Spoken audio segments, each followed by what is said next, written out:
Heidi Ganahl, thank you so much for being here today to talk to us. Thanks, Nicole. I'm happy to be here. Winding down to the finish line here, so we appreciate your time on this to talk about some important issues to Coloradans, and that's sort of how we'll break it down today. We'll talk to you about a few key issues and hopefully delve further into some of them when we have the time to do so.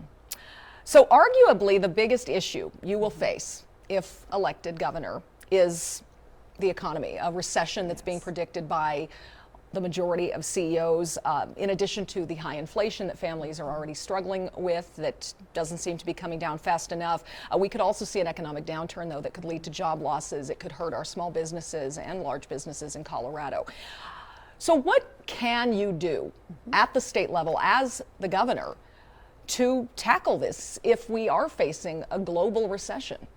I am worried about the economy, and a really important statistic came out last week. The CU Business School does an index for small business owners, like how are you feeling about the economy? And it was very pessimistic. We also had almost 30% more small businesses close in the first half of this year than previous years. So that doesn't bode well. So what do we do about it? Well, as governor, what I'd like to do is roll back a lot of the red tape that small business owners are feeling crushed by right now, and reduce taxes and fees. The government has grown tremendously in the last 3.5 years, and the current leadership has put in 85 new taxes and fees that are really onersome on small business owners and the job creators in our state. So I'd also like to go to zero income tax, which is very ambitious, but we do it over 8 years. And Tennessee just did that and has one of the most thriving economies in the country now. If you cut the state income tax and therefore cut some of the money the state receives for its own coffers, how do you balance the budget? Can you point to anything you would cut from the state budget right now? Well, a few different ways we'll do this. First of all, it's over time. It's over 8 years, so it's slow and steady. We're going to reduce the size of government a little bit back to where it was before the current governor took place. We're also going to do a hiring freeze. He's added 4,000 new full-time employees, so we need to slow that down. And then we'd also like to take to the voters of Colorado a proposal to change the way we get TABOR refunds, so they're permanent income tax reductions, and we change fees back to taxes, so they're in the general fund. And we'd also like to attract new business and industry, which is something that happens with other states. There are nine other states that have gone to zero income tax that are just thriving, some of the best economies in the country. So we'll see the coffers refilled through new business and industry as well. Sometimes people compare Colorado negatively and unfavorably to California, and I wonder about some parallels there where we are attracting companies here, tech jobs, aerospace jobs, high-paying jobs. I wonder how that is leading to the overall growth in our housing costs, though, and just making it harder for people who are in the middle or at the lower end struggling to get by. So if we have high-paying jobs, how do you even things out for the people at the lower end? How do you make sure they can still afford the basics? Boy, it's tough right now, picking between gas and groceries and school supplies. Inflation is 16% since Joe Biden took office, the highest in the country right here in Colorado, which is costing families in Colorado an extra $11,700 a year to live, almost $1,000 a month. So we've got to address inflation, put more money back into the pockets of the people of Colorado through going to zero income tax and reducing regulations and fees on small business owners, and making sure that we create an environment where housing can be affordable again. And what do we do there? A fourth of the cost of new housing is regulatory.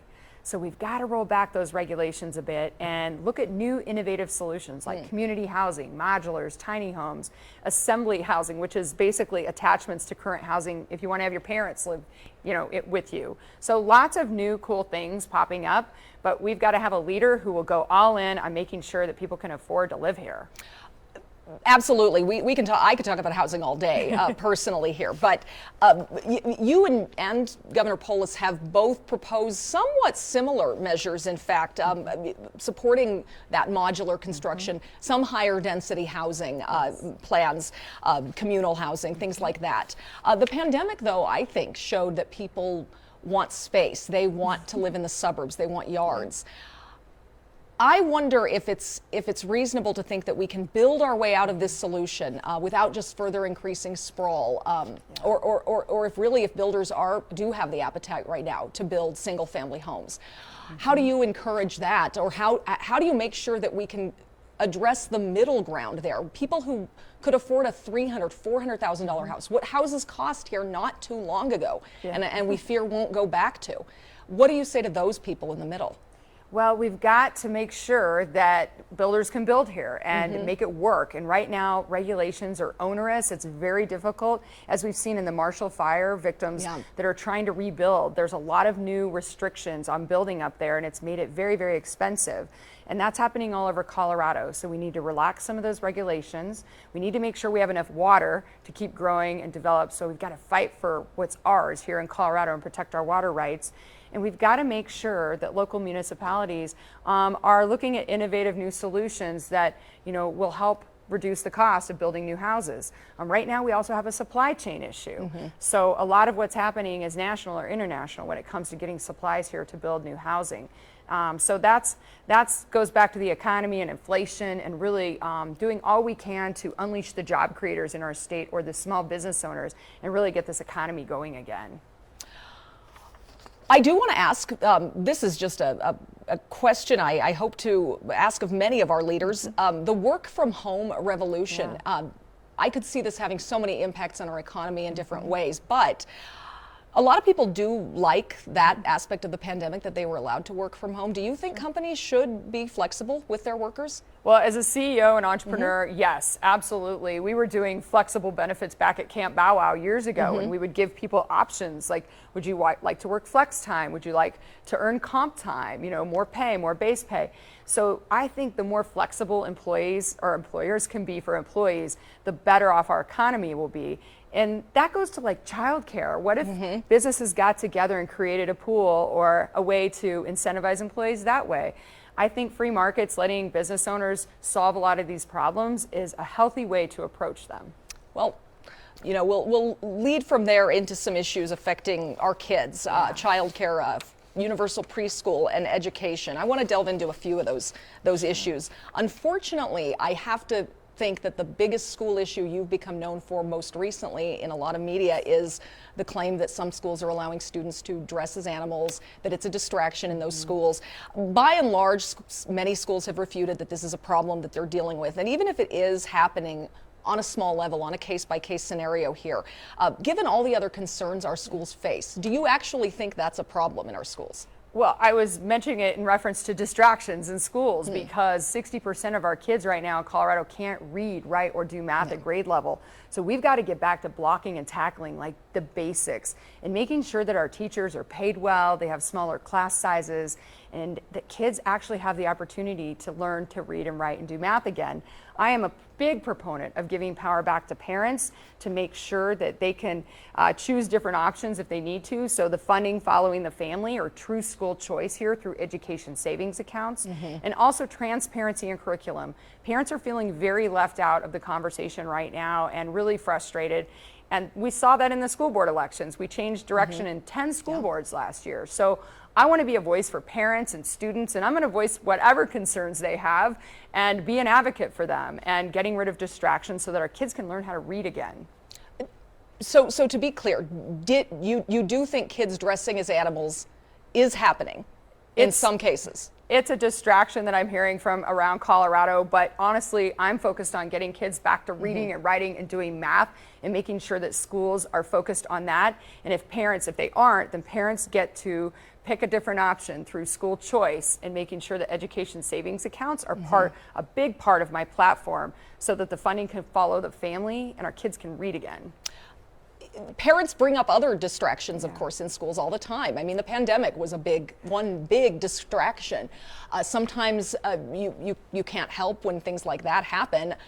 So how do you get that message across that we need to focus? And how do you tell the parents who are bringing up these distractions, look, isn't there something we can agree on? Isn't there something we can do to divert the attention back toward just what the kids are learning in school?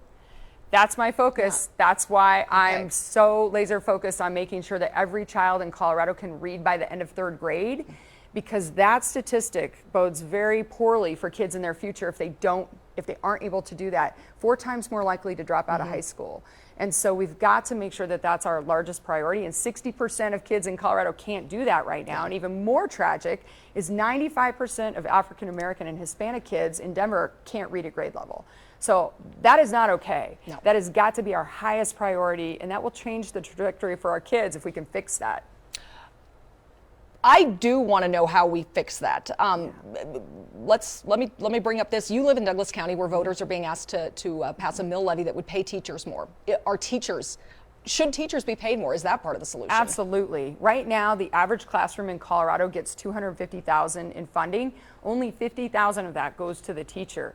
So I've seen this in higher education as a regent too. The number of administrators we are hiring is outrageous. We've got to get that money back in the classroom and make sure that our teachers are paid well and that they have smaller class sizes. Does Colorado need to just simply put more funding toward all schools so that they don't have to compete by passing these mill levy overrides? Well, I think it goes back to how the money is being spent right now. We have about $8 billion in our budget for K through 12, and if only $50,000 out of $250,000 in a classroom is going to the teacher, that's a big red flag. That means that we've got to shift the money from the administrators and the administrative bloat back to the classroom and to the teachers. That's happening in higher education too. It's part of the reason tuition is so expensive. Absolutely. Our state has already passed a move to universal preschool, starting with this 10 free hours per week for 4-year-olds next year. Is that something you support, more free preschool education and early education? Well, nothing's free, so it's taxpayer funded. Yes. And I would like to see, as we talked earlier, about companies joining together and employers providing this as an employee benefit. I've been on the board of an organization called EPIC, which is working on that and making sure that the restrictions and the red tape to do that is less onerous so that companies can really go all in on providing that employee benefit. I think that's a great way to go.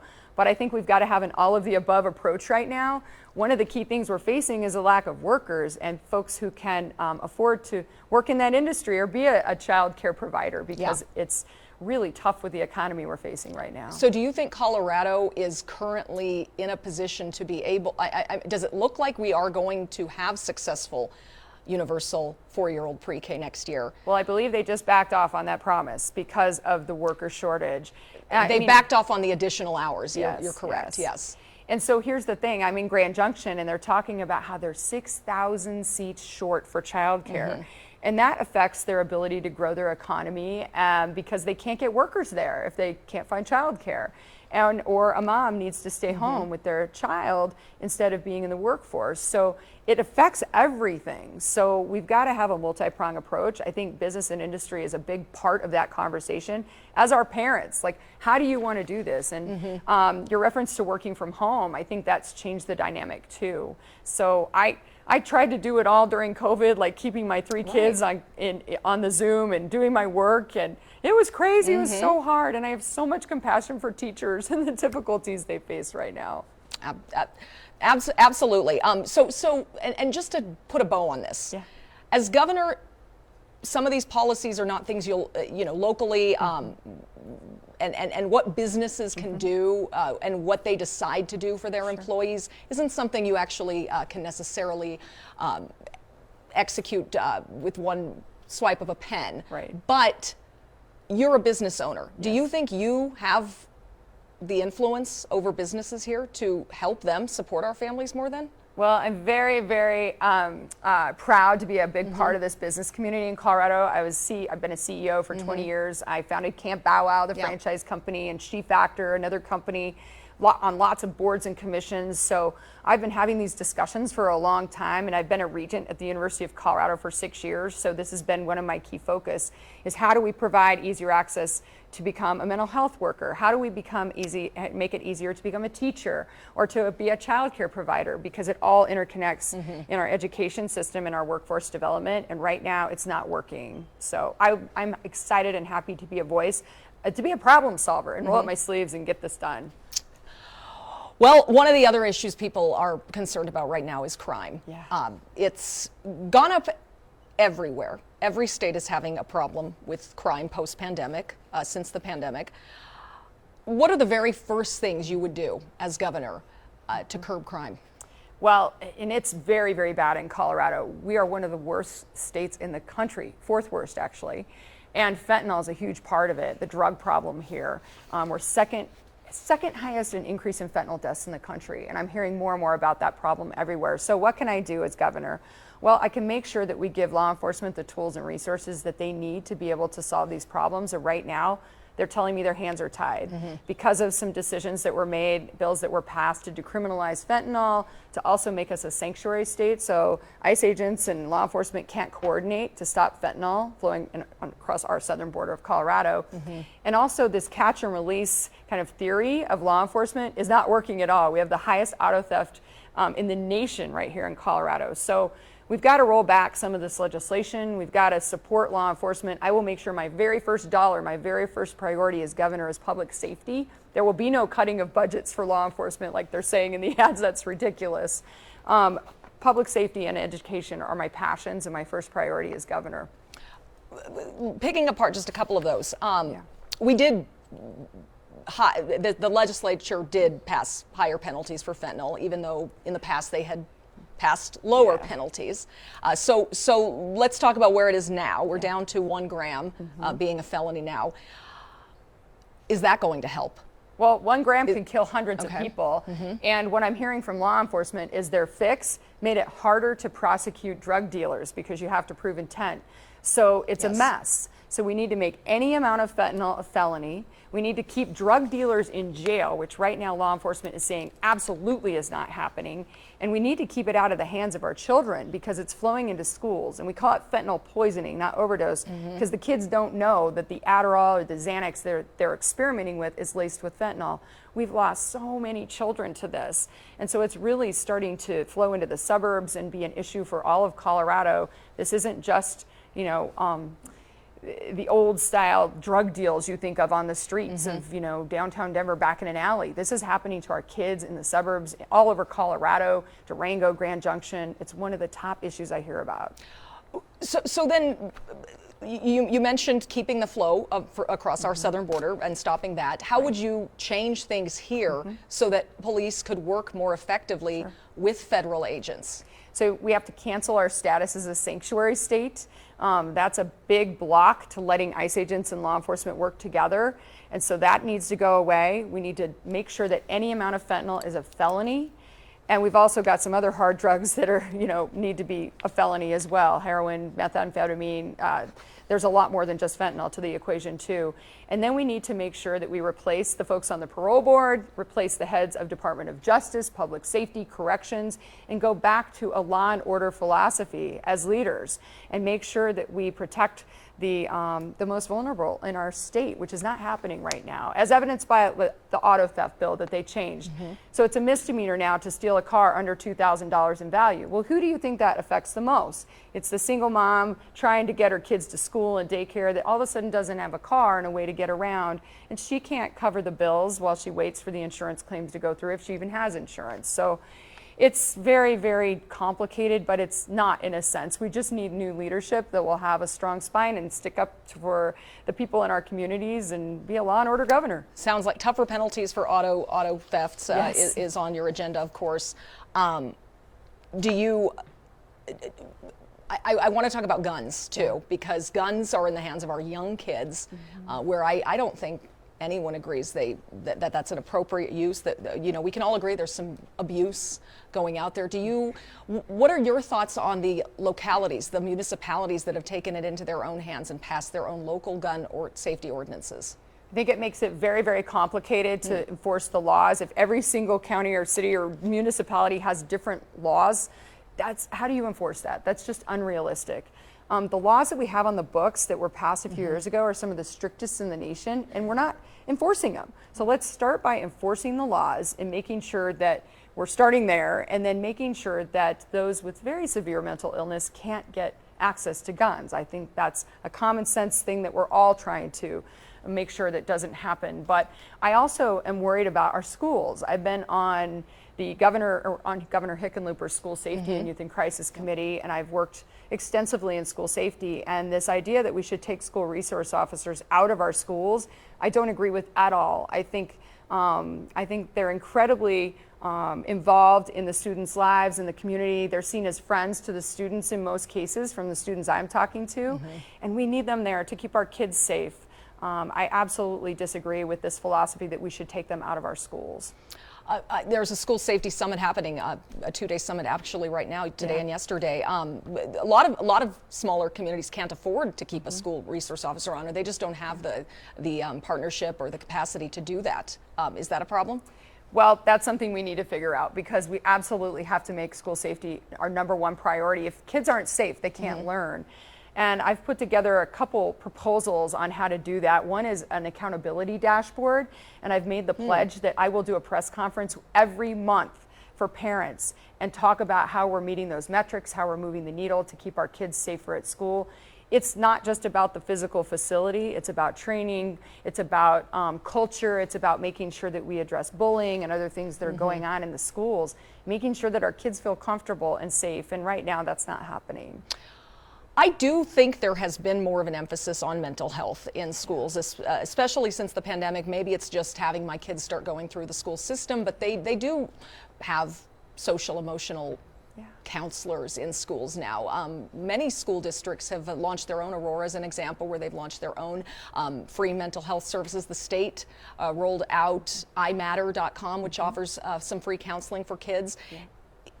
Is there any more we can do? I mean, people seem to be paying attention to mental health. What would you do differently, or do you support what's already being done? Oh, there's so much more we can do. We need so much more focus on this issue. We have one of the highest suicide rates for kids in the country, and one of the highest drug addiction rates for kids in this country. And if our kids are not okay, nothing is okay.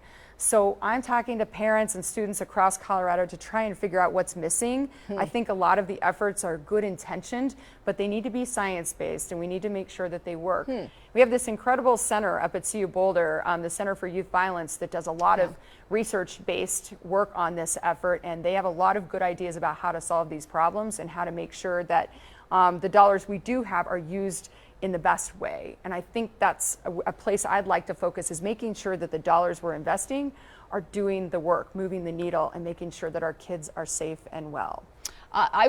Any specifics on the science-based ideas that are coming out of that center? Because I love that center. I talk to them a lot. Yes. And I'll go talk to them after we talk and see what else they're proposing. But do you know of any specifics? Yeah, I've actually worked with them to put together a proposal called School Safety 360. And I come out of the franchise industry, where we have all these units across the country, right? We need to make sure they're all keeping the dogs safe in the case of Camp Bow Wow. So for schools, what we did is created a 2-day assessment that looks at all of their specific metrics, and then we could basically assess the schools and make sure they're meeting the best practices. And if they're not, then we go in and provide them training, or we call it gap training, so that they can get up to speed where they need to. It's not punitive, it's positive, and it's helping schools, especially in rural Colorado or communities that don't have a lot of resources, make sure that they're doing everything they can to keep our kids safe. And after that assessment, we do the gap training, and everybody can feel like, yes, I've checked the boxes, I'm doing what we need to do. It's a lot of work, but it's something that would at least get the level playing field to make sure that everyone knows what the best standards are that we can achieve, strive for. Well, I appreciate a lot of the specifics there on some of those ideas. I do want to talk about abortion briefly here. Largely an outcome we are still waiting to see what happens nationwide on this. But you represent Colorado, where I think voters have shown time and time again that they support some rights for women to end a pregnancy. I know you're pro-life. Are you representing your own values as governor, or are you representing the values of the majority of your constituents? Well, I have so much compassion for women who are facing this difficult decision. I've had a bumpy road building my family, several miscarriages and kids later in life, but I think we've got to bring common sense back to Colorado, and so we've got to make abortion rare and safe. I don't think it's common sense that we're allowing abortions until a birth date of a baby. I just don't think that's where the heart of the people of Colorado is. So I have made a pledge that I will not make any changes. I will not sign any bills. I will take it back to a vote of the people of Colorado. I think that's the right path to bring us together and not divide us. But the bill that was passed was done without the will of the people of Colorado, and I don't think that's where we are, abortion until birth. So I'd like to take that back to Colorado and say, can we compromise? Can we find some common ground where we can all agree? Again, the voters have shown, though, more support than not in the past. And maybe you feel that they're not being asked the right question. Right. Do we? So are you suggesting we need a proposal, a measure to go to the ballot that says, do we criminalize abortion after X number of weeks? I would love to have a conversation with the people of Colorado and make sure we put forward something that we can find common ground on. I don't think it's what it is now, which is abortion until birth. I don't think that's the way people in Colorado want it to be. So I'd love to have a conversation, do focus groups, travel, listen to the people of Colorado, and then put forward a ballot initiative to see where we stand. And finally, under the current law, the way it is, we will have women coming here from other states that have already banned abortions for the most part. Do you intend to go after any of the women or doctors providing no. abortions to them? That's not a good path forward. I think we've got to find places to meet and compromise and have compassion, not divide. You know, the election is just a little over a couple weeks away now. Do you have faith in Colorado's mail voter system? Do you think at the end of the day, after November 8th, will you be able to say, no matter the outcome, that this was a fair, accurate election? Yes. Yes, absolutely. I feel confident in the election. I do think we can always do better, and we should listen to the people of Colorado about their concerns. I don't think what the current Secretary of State did was appropriate, taking control away from local county clerks and putting it in the Secretary of State's office, or sending out 30,000 mailers to folks who shouldn't be voting in Colorado. So I understand there's a lot of trust issues, and my job as a leader is to restore confidence in people's votes and make sure that I provide transparency and that everyone feels good about the election and their vote. But ultimately, after November 8th, we shouldn't have a fight in Colorado. I anticipate there will be fights in other states. I mean, would you change anything the way it is right now? Yes. We have a ballot system where we get to mail in our ballots. It's easy. It seems to make it easy, more accessible to people. What would you change, though? Yeah, I think there are some things we could do better. I don't believe ballot harvesting is appropriate for our elections. I think we could clean up our voter rolls. I think voter ID should be required. So some common sense solutions, but make sure that voting is easy, but cheating is hard, right?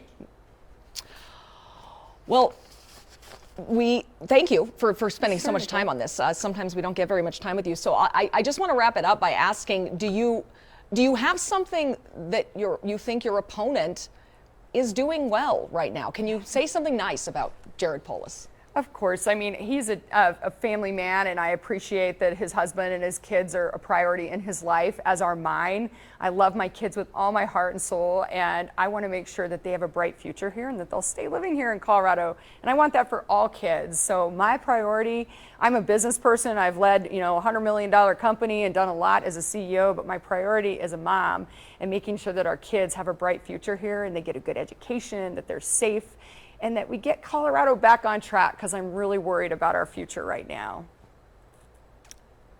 Well, thank you, Heidi Ganahl. Thanks, Nicole. Thanks so much for spending the time with us today. Appreciate it.